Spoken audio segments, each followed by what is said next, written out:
All right, guys. Hey, welcome back to the Monday Morning Mindset Podcast. Paul McClain here, and what an honor and privilege is it for me to join you today. I'm excited to have you guys on each and every week, and I hope this podcast serves you and serves you well. I always sit back and think, hey, what's the most important topic I believe that could really set you up for success for this week is better than last week, and so on and so forth as you finish the year. And so today's topic, man, it's an important topic. This is a topic that has shifted my business. It's shifted my marriage. It's shifted my parenting. Everything in my life has gone to another level when I've done this discipline and I've done it well. And so today we're talking about the power of reflection and really want to unpack exactly what that looks like for you and your business. And so how you can take what 2025 has to provide for you and ensure that you go into 2026 that much more wiser, that much more strategic to go out there and hit the goals that you've got in 2026. And the truth is this, you're much closer to a breakthrough than you think you are. And a lot of times that one thing that gets us to that breakthrough is reflection. And I don't know about you, but I know you probably know somebody like I know that's gone through this perpetual cycle that just never seems to end, right? Like it's just, in fact, I remember talking to an agent, and I used to, I remember recruiting agents at an early age. I was 19. We would have Craigslist ads ran at the time and all these different things before social media. And I'd talk to, these guys that were seasoned in the business. They'd be like, I've been doing this for 30 years. I had one guy, he's like, man, I've been doing this longer than you're alive. Well, I remember this one guy, and he's like, dude, I've got underwear older than you. And I was like, bro, you got to get some new underwear, man. That's freaking disgusting. And you should probably look at joining us because you've been broke for 33 years. The reality is their experience that they had, this 33 years that they had, it didn't matter because they had just experienced the same year one 33 times. Well, how did I know that? Well, they weren't even making a six-figure income yet in a very lucrative business. And at the time I was 19 at a 50% commission because that's where I started. I was able to make $100,000, not because I was special, but because I had certain disciplines. I was in an environment, I was in a system that allowed me to go out there and execute and see great fruit from it. But they had just continued to do the same thing over and over and over again. And so that to me was a reminder that, man, reflected upon experience is what brings insight to the table. And when insight's on the table, that's when you can go out there and actually grow, develop, and get to the next level. Because just experience alone, it doesn't mean a whole lot. But reflected upon experience is the teacher. That's where insight is birthed. And so today, let's talk about what that looks like practically and specifically for you. We're in the fourth quarter, and so this is the best quarter for you to reflect. You don't want to just continue to do the same thing you've done all year.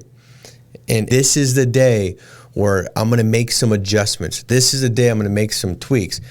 Well, the problem is this, and I guess I'll illustrate it this way to kind of give the right perspective on it.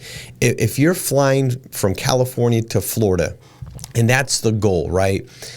Well, if you're 1 degree off, it doesn't matter a whole lot. You're going to still kind of be on the same trajectory as you fly over Arizona, New Mexico, or what have you. You're going to be pretty much in alignment. But as you get all the way over there, that 1 degree over a long period of time, all of a sudden you'll land, but you won't be in Florida, you'll be in New York. And I don't know if you've ever seen this happen in your life where you're like, dude, how the heck did I get here? Or in your business, like, man, how did my business get here? I expected to be here, however, I'm way over here. What takes place? Well, it's just a little bit off for a long period of time. And see, what I can tell you is this, the longer you wait to make those adjustments, if it's, man, January 1st, I'm going to make these adjustments, well, you've kind of done too much flying. You might be too close to your destination to actually get to the place where you can correct and still land where you want to land. Like, don't stack the deck against you. See, I know that a lot of people come, January 1st, then I'm going to invest more in leads January 1st. January 1st, man, that's when I'm going to start recruiting. January 1st, that's when I'm going to go to the gym. January 1st is when I'm going to, make these decisions to eat better. Well, man, January 1st comes, and because you're like, I've got 2 weeks left to just go all in on the thing that I shouldn't be doing, but I'm just going to do it just for a couple more weeks.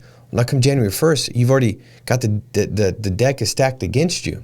And this is a game that you don't want to lose. Why is that? Because I could tell you one thing that I've come to the conclusion of as I've reflected on the time and the season of where we're at with Pinnacle. This season is probably not going to happen again. Like, we're a year and a half in. We've got unbelievable momentum. We've got more growth, the fastest growing new IMO in the country by far. like not even close. We've got an unbelievable leadership team. We got unbelievable success stories and people coming on board with all different ages and ethnicities and backgrounds and experiences, seeing the same thing and finding great success. We've got the national summit coming up in the next 6 weeks. That's going to be a springboard for people make big decisions at big events when they're sitting there and they see it. And maybe they've had glimpses here and there, but they actually get this clear vision of, man, this is where I could go. If that person could do it, why can't I do it? If they could build a big business, why can't I go out there and do it? And then you have a roadmap to do it, and you leave saying, man, I'm going to sacrifice these things because I really believe I can get here and it's going to be worth it. And all of a sudden, boom, things start to shift and change and businesses explode. We're in the best time ever. You're casting votes for yourself all the time. I know that for myself. This whole thought that I've had and I've battled with most of my life, which is man, I'm just not good enough. I could have done more. I could have done better. Man, it doesn't matter what I accomplish. In my mind, I'm always thinking God, I could have been better. I could have planned more. I could have thought more. I could have executed better. I could have been more intentional. And the truth is, that's true. I can find a lot of supporting evidence to support that statement of I'm not good enough. And everybody can, right? Because we're not perfect. So we're always not going to be, in our mind, we could say not good enough. I always could have planned a little bit better. I always could have been a little bit more intentional but that thought alone is a thought that holds me back from going out there and living in my true identity, which is I'm more than enough. And I'm not my successes, results, failures, who I am as a child of God. So when I reflect and I'm reminded of no, I'm the right person for the right time to go out there for a time just as this to find success, that reflection also helps me with identity. Is my identity aligned with who I need to be to go out there and see the success that I want to have? And so reflection is such a powerful, powerful thing. I just want to encourage you guys that, man, this is the time to reflect. And I'm going to give you some very practical steps of what that looks like and how to reflect. But just know that this is crucial. What you don't want to live is an unexamined life. Man, to me, I believe an unexamined life is really a life that's not worth living, because that's a life that's just led by default. Man, I want to have a life by design. And so really pausing and reflecting and unpacking some specific things is so essential to break you out out of that stage of insanity. Insanity is doing the same thing over and over again and expecting a different result. And we've seen that multiple times. Right? That was one of the things in my reflection that I realized is I just always believe that anybody can do this thing. I mean, I've seen way too many people, hundreds and hundreds of people that were a part of the team and organization that I saw find massive success in so many different stories of their past. A lot of them nobody would bet that they would succeed, and they're making 500 grand. I've seen it so many times that I kind of believe that anybody and everybody could do this thing. And what did that lead me to do? I was spending time with the wrong people. And so the people that I feel like were struggling the most, I spent most of my time with early on. And I didn't realize this until I had some reflection moment at the end of the year. I sat back and said, man, let me look at my organization. I drew out my whole organization, all my leadership team, underneath them, their leadership team, underneath them, their leadership team, their agents. And I was like, where did I spend time that I shouldn't have spent time with? And I realized that I was spending time with all these people that really didn't want help. You say, well, they said they wanted help. They did say they want help, but you know a man by his fruits. They said they wanted help, but after all these conversations I had, there was no fruit. There was no action. It was the same thing. I was going insane talking to these people because I was expecting a different result. And I was doing the same thing, giving them feedback and giving them help and support, but they were doing nothing with it. Why? Because they didn't really want it. And what I realized is that you can't help someone that doesn't want to be helped. It's an impossibility. It just doesn't work. What happens is you both get frustrated. I'm frustrated because I want to help you. You're telling me you kind of want the help. You're frustrated because you're like, bro, you don't read the room. Even though I'm saying I want help, I just want to say I want help because it makes me feel good. I really don't want help. And I realized I was a person spending the wrong time with the wrong people, and I was hurting the people that needed the time because they were the ones that actually wanted the help because they were the best producers.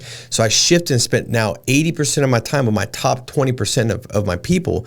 I spent very little time, if any at all, with the people that really weren't doing much, weren't having much fruit shown, and I would just kind of give them things. And once it was revealed that they weren't moving, I stopped working with them.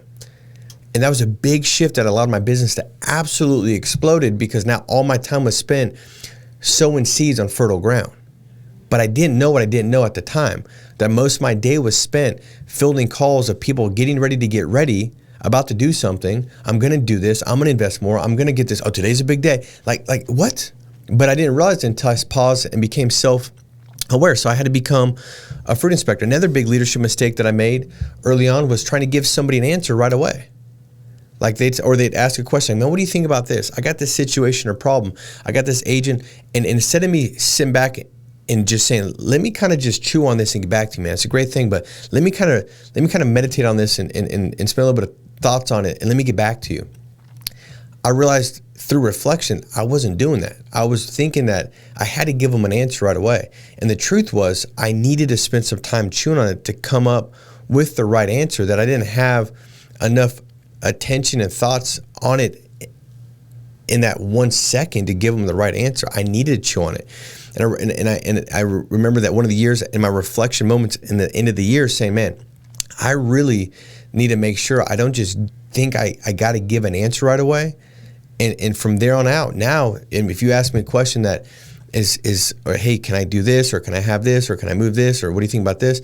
I'll just say, let me chew on it, just because I want to make sure I'm doing the right thing and giving the right answer. It was a big thing in my leadership that made a massive difference. So as we wrap up, a couple reflective questions that I'll give you guys that you can spend some time. I would implore you to lock out just a half a day or 1 day, sometime between like December, 25th to the 1st. It is usually when I do it. I'll just pick 1 day. And in that day, man, I'm unavailable.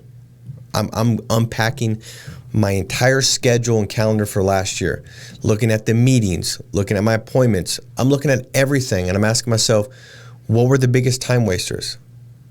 What were the greatest time that I spent? Like, what was that? What were my accomplishments? What were my great wins? What were my biggest losses? What were in the biggest losses? What was a great lesson in that loss? Sometimes I wonder if like me, maybe you've experienced this. You're just so busy going from day to day that you've not really even unpacked the great lessons that loss provided. And that lesson that the loss provided is the very thing that's going to take you to the next level in 2026. But if you don't see it, you can't use it. But if you could just pause and reflect, it changes absolutely everything for you. What's God showing you in your life right now? See, these questions that you kind of unpack in the presence of God. Now, I'm a man of faith. You could just do it in meditation. If that'll also help. I just believe that any great insight that I've received is from the Spirit within. And so when I can get just in quiet time, turn off all the noise, get into the presence of God, and I can have Him give me awareness of different things I need to stop doing, start doing. I've had my greatest breakthroughs in that time, in that 1 day of blocking out throughout the year. Now, that's not just say that you should only reflect one day a year. No, you should have many pause moments throughout your day. Have an alarm clock get set 3 times throughout your day and just say, pause, do some breathing in your nose, out your mouth for big breaths.